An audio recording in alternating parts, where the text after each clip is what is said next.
So, und hallo und herzlich willkommen zu Wie viel Computer braucht der Mensch? Teil 2. Erster Teil war ja im Auto. Der wird übrigens auch irgendwann noch abgegradet, aber das ist jetzt eher so ein anderes Thema. Das hier ist absolut mein Lieblingsgerät. Dieses Gerät hier. Da läuft quasi alles wirklich Retromäßige, was mir spieletechnisch gefällt. Zu den Specs kommen wir noch. Erstmal mal einen kleinen Blick hinter die Tür. Ich glaube, erzählen kann man viel. Zeigen sollte ich euch das vielleicht. So.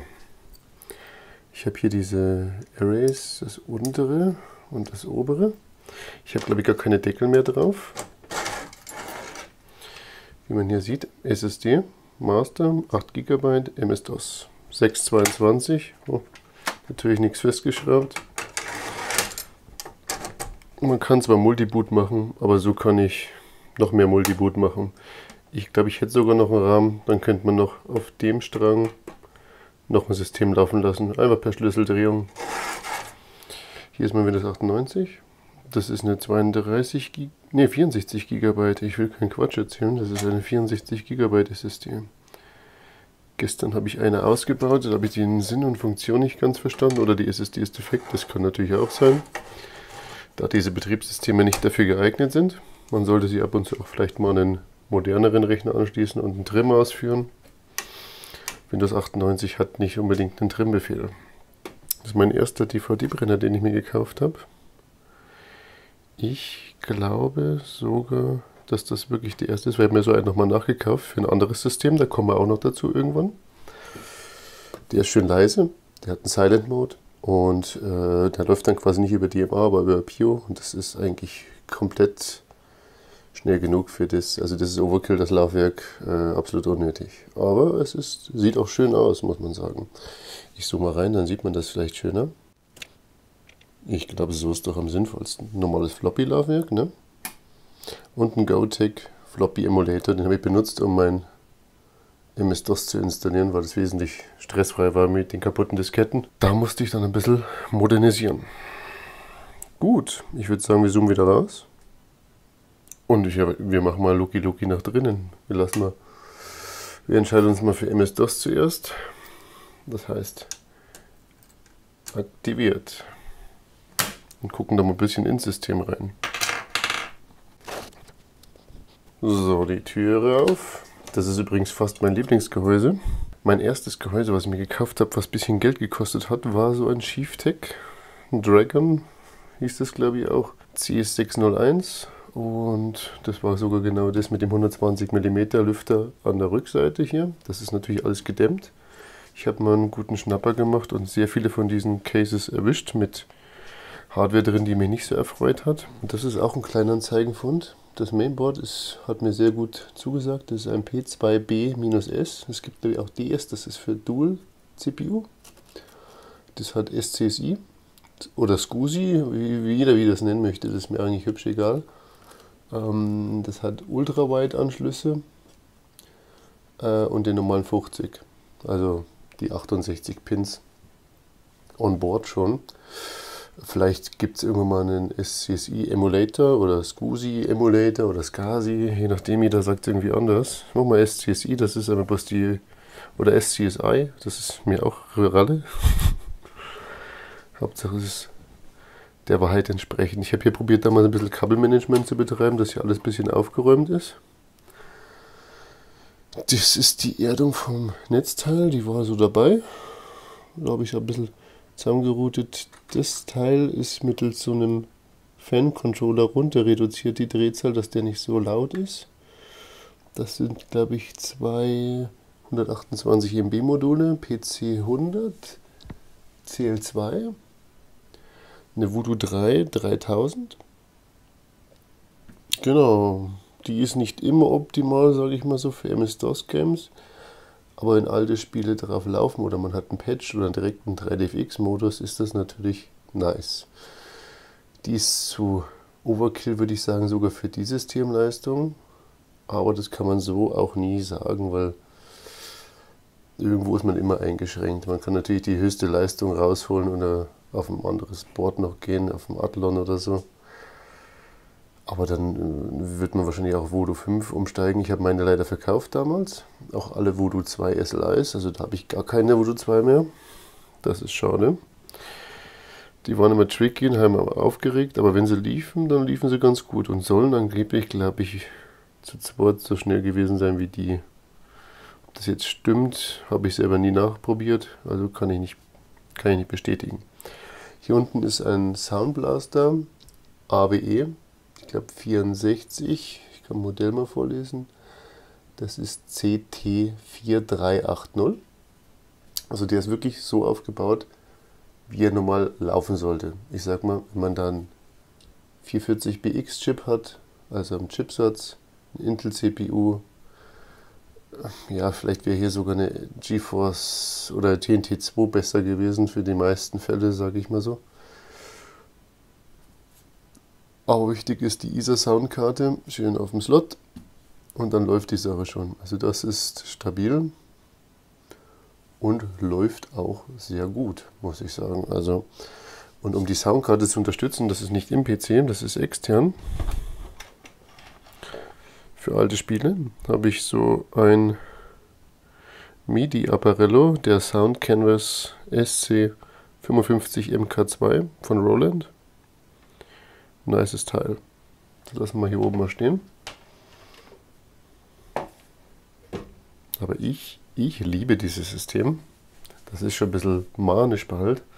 Aber ich habe es damals, ich wollte es vielleicht sogar on Stream bauen und so Sachen, aber ich weiß nicht, der Genuss ist wesentlich höher, was zu bauen, wie es zu nutzen. Also ich habe jetzt gestern ein bisschen gespielt, also es hat schon Spaß gemacht, aber ich habe die Zeit leider nie dazu. Ich nehme bloß immer gerne die Zeit, das ist so Beruhigungstherapie, Computer zu bauen. Und ich würde sagen, da es läuft, aber wir können ja auch mal MS-DOS starten mit offenem Gehäuse, bevor ich es verschließe. Und dann habt ihr so eine Art Eindruck, wie laut das System ist. Eine coole Animation. Ich weiß nicht, ob man das sieht.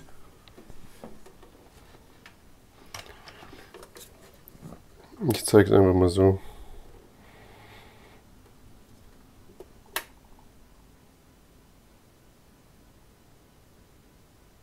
Einfach Spielereien. So. Das Sound Canvas. Die guten Billigboxen. Und jetzt würde ich sagen, könnte man das System hochfahren. Ganz wichtig ist natürlich ein 3D-FX Mauspad. Und ich mische gerne alte mit neuer Hardware, das ist mir bewusst. Aber ich will auch kein Pain in the Ass haben beim Nutzen. Da ist so eine optische Maus hier wesentlich praktischer. Die läuft auch noch mit dem PS2-Adapter, falls einer sowas sucht. Das ist die MX518, das ist eine super Maus. Nicht mehr so frisch, aber vielleicht kaufen wir noch mal eine, wenn es noch welche gibt. Und ich würde sagen, wir haben MS-DOS aktiviert. Dann sollte jetzt auch MS-DOS booten, schätze ich.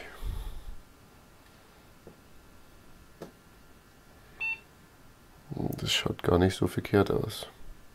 Genau, das ist ein 400 MHz Prozessor, dass man es mal erwähnt hat.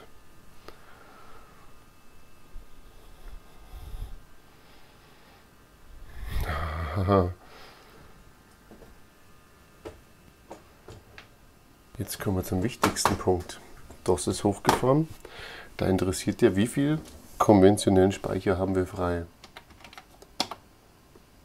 Und ich habe frei 652. Yes. Wenn ihr wissen will, wie das so easy geht und warum man auf einmal 787 hat, ja, der kann sich gerne melden. Da mache ich gerne mal, ich installiere MS-DOS Video, aber auf einer alten Festplatte, damit es richtig schön rattert und auf einem anderen System. Das, was ich in meinem Stream zusammengebaut habe zum Beispiel, das würde sich sehr gut dafür eignen. Jetzt machen wir das mal lustige. Hier habe ich sogar Windows installiert mit Grafiktreiber, glaube ich, für die Voodoo 5 sage ich schon, für die Voodoo 3.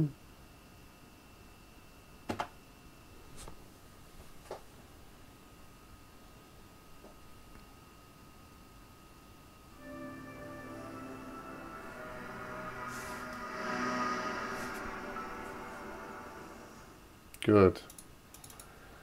Ich habe jetzt keine Ahnung, welche Farben wir hier tatsächlich haben. Aber man sieht ja hier, es funktioniert alles gut. Das war mit ausgehen. Yep, so funktioniert es. Alles klar. Lange nicht gespielt. Genau, Minesweeper, das kennt ja jeder noch. Und da habe ich es erwischt, hätte dahin drücken sollen. Bam. Gut, ich würde sagen, ich zeige euch mal schnell noch.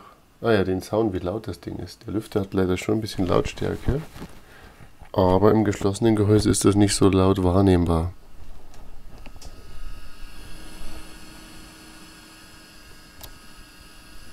Vielleicht kann ich ihn auch noch ein bisschen einstellen.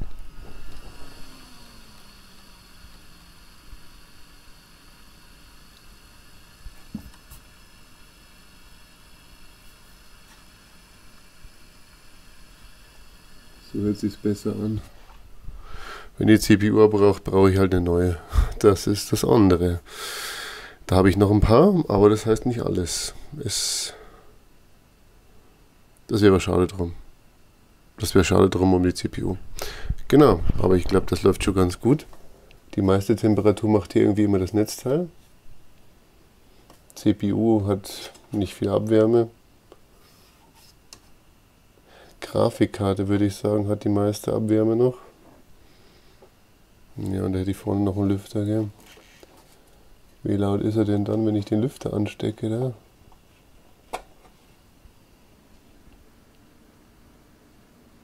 Hörbar. Nicht so schön. Gut. Ich würde sagen, Windows beenden. Lull. Und wir stellen mal kurz um, dass man ein bisschen mehr von allen Sachen kreuz und quer sehen kann.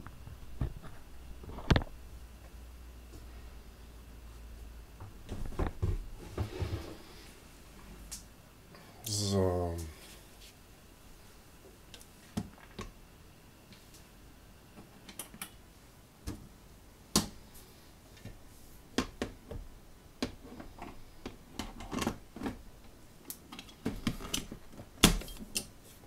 Gut.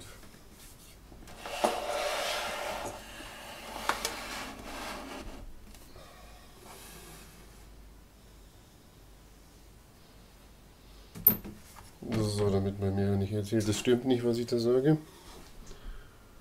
zeige ich euch natürlich alles dazu.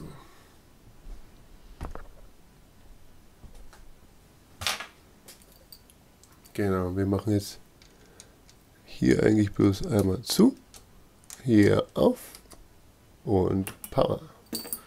Und schon müssten wir Windows 98 haben.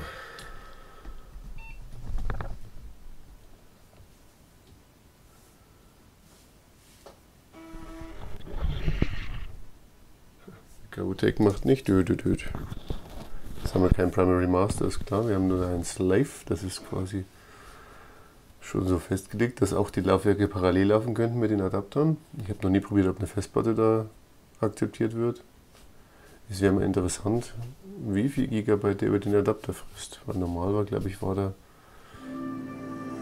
eine Grenze. Jetzt schauen wir erstmal, was das Mainboard so spricht. Weil ich glaube, dass die Festplatte volle Größe hat, wenn ich mich nicht täusche, die SSD.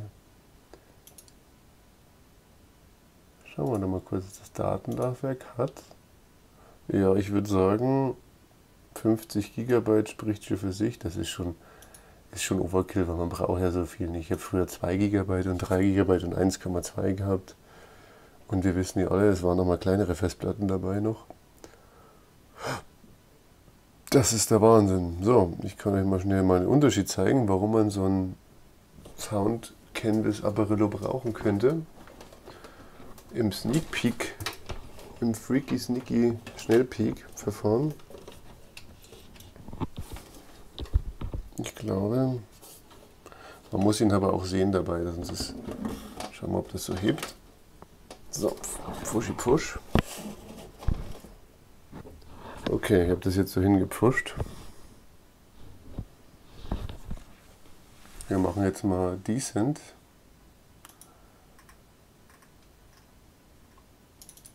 Gibt es da ein Setup?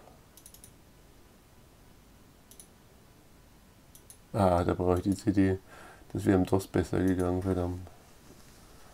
Gut, dann booten wir nachher nochmal ein DOS. Oder habe ich hier noch irgendein schönes Spiel, was MIDI unterstützt? Wir brauchen ein Spiel, was MIDI unterstützt. Oh, das müssen wir rausschneiden. So. Hier sind meine ganzen Treiber. Das ist uninteressant. Ah, der Pioneer. Das ist für den Modus, dass man Quiet Drive Utility, genau. Und ich habe es, glaube ich, auf Quiet gesetzt. Der Quiet Modus. Das ist das. Das ist genial. Weil ich möchte es schon unbedingt laut haben, wenn es nicht sein muss. Jetzt brauchen wir bloß ein Game, was MIDI-Support hat. Ah, das tut man sich echt schwer mit der Sucherei. Wir machen es lieber so, wir starten nochmal im DOS-Modus, weil da ist Descent 1 drauf. Und da sieht man das im Setup schon den Unterschied. Dann seht ihr auch gleich nochmal den Unterschied hier zwischen den Laufwerken. So, papp. Jetzt drehe ich hier nochmal rüber. Funktioniert halt nicht alles, wie man möchte. Jetzt leuchtet die Lampe wieder oben. Das ist die schnellste Möglichkeit für mich, um zwischen Systemen umzuschalten, ohne darüber nachzudenken, irgendwelche Bootloader, um mit einem System vielleicht das andere zu zerstören. Das sind immer so Sachen, die nerven ultra. Genau.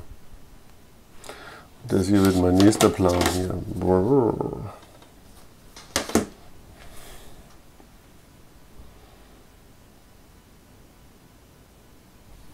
Muss ich mal was auf die Uhr schauen, weil ich muss heute noch wohin. Passt. Gut. Wir können ja auch ganz dreckig den Norton Commander benutzen, weil der Norton Commander ist dafür da. Gut, wir gehen mal hier auf Setup. Jetzt müssen wir aber erstmal Change Music Sound Card machen. Wir gehen jetzt mal auf Sound Blaster Pro und dann Test Music.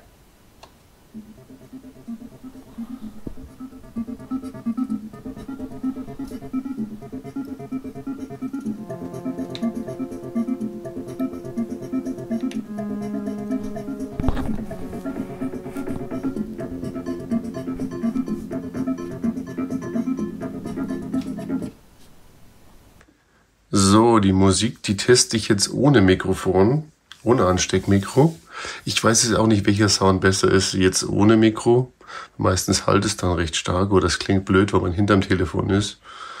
Und hier vor dem Telefon würde es besser klingen, schätze ich mal. Aber so habt ihr ein bisschen besseren Soundvergleich, weil er Stereo aufzeichnet und da ist das Ganze schöner. Also jetzt ist quasi der Sound Blaster Sound.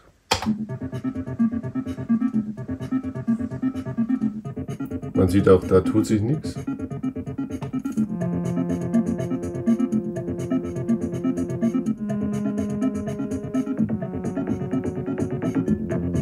Gut. Wir changen das mal auf den General MIDI Port und schauen wir, was er hier zaubern kann.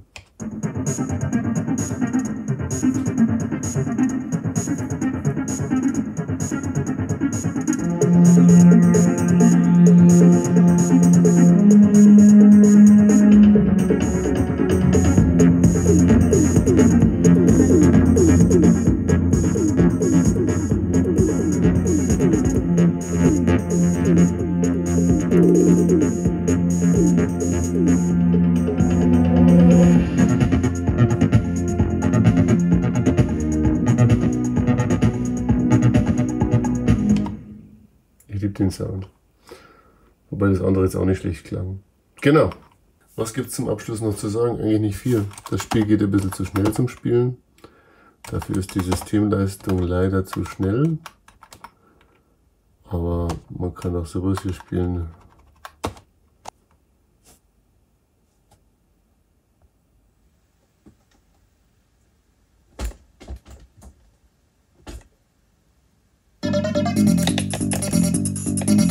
On a real machine.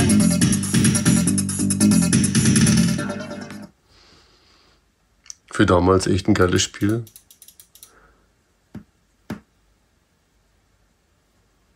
Genau, was ich was komisch finde, so startet es und man muss dann erstmal wieder zum Spiel gehen.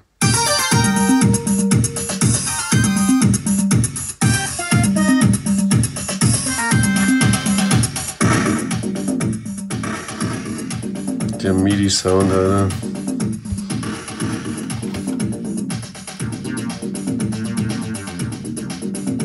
Ich glaube, ich mache mich da mal fix auf die Socken.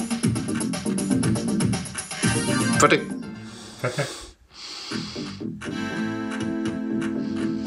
Hi Mutter. Grüß dich, Carsten Wegener. Schon auf den dürren Beinen. Jetzt ist wieder gut. Brauchen wir nicht. F10, F5. Ne, F5 war Lukas Arzt. Komm. Wir wollen hier weg. Lass uns raus. Wir müssen in die Schule ganz dringend. Oh, Optionsmenü, da ist doch Rollenspiel beenden. Ja, es muss leider sein. Natürlich, ist doch klar. Unbedingt weiterspielen hier. Yeah. Verständniskampagne. Menschenwürde achten gegen Fremdenhass. Der Innenminister von Bund und Ländern. Der Herausgeber des Spiels ist das Bundesministerium des Inneren. Die sollten unbedingt mal wieder sowas machen. Bin ich dafür. War wenigstens was Gescheites. Verständnis. Menschenwürde achten gegen Fremdenhass. Passt. Das läuft doch gut. Oh. Day of the Tentacle. Ich weiß nicht, ob der den Sound Adlib hat er bloß. Da weiß ich nicht. Als Fahr ist also ein Werbespiel hier. Kennt man ja. Starten Sie mit Enter. Fahr surfen. Ja, ist verstanden.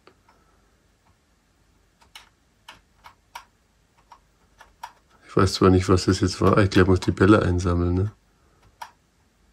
Ist das jetzt so schwierig?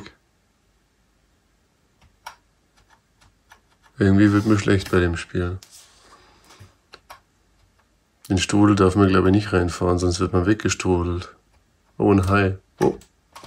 Okay, es gibt doch mehr Skillpoint irgendwann. Ah, da geht's durch. Wuhu. Richtig nices Game. Farben sind auf jeden Fall schön. Wie einfach man was programmieren kann, ne? Und auf, den haben wir verpasst.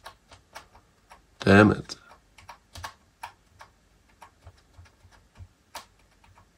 Der Sound ist es aber... Oh, jetzt habe ich wieder einen verpasst.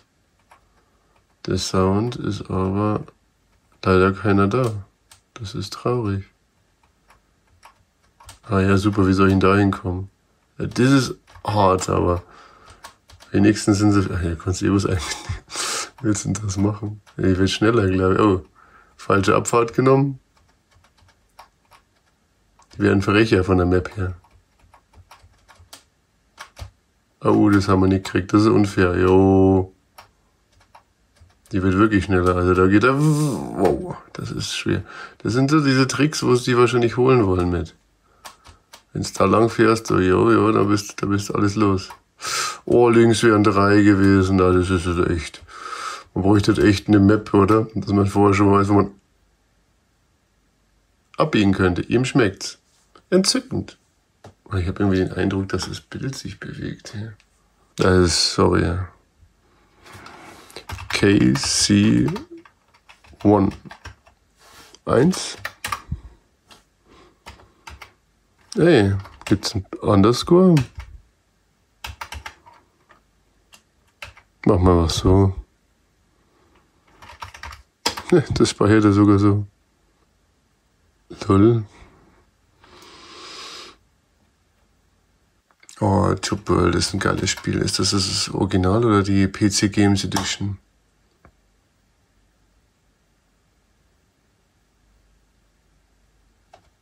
Da kein Sound. Doch.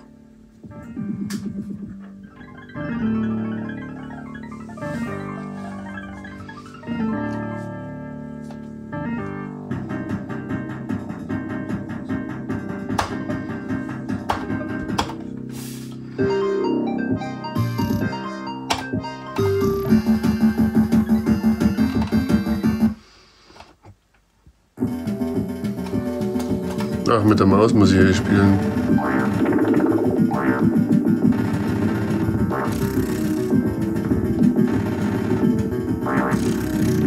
Scheiß Steuerung. Kein Bock. Mit Tastatur spielt sich's besser. Düm, düm, düm, düm, düm.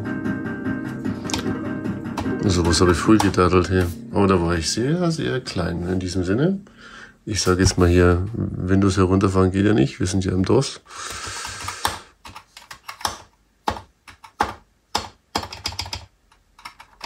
Was ist ein TK2, Alter? Ah, Telekommando.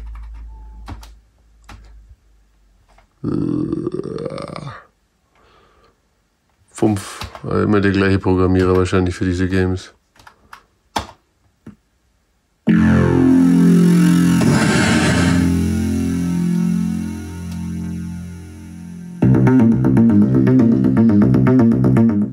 Geleck. In diesem Sinne sage ich auf Wiedersehen und... Perfekt.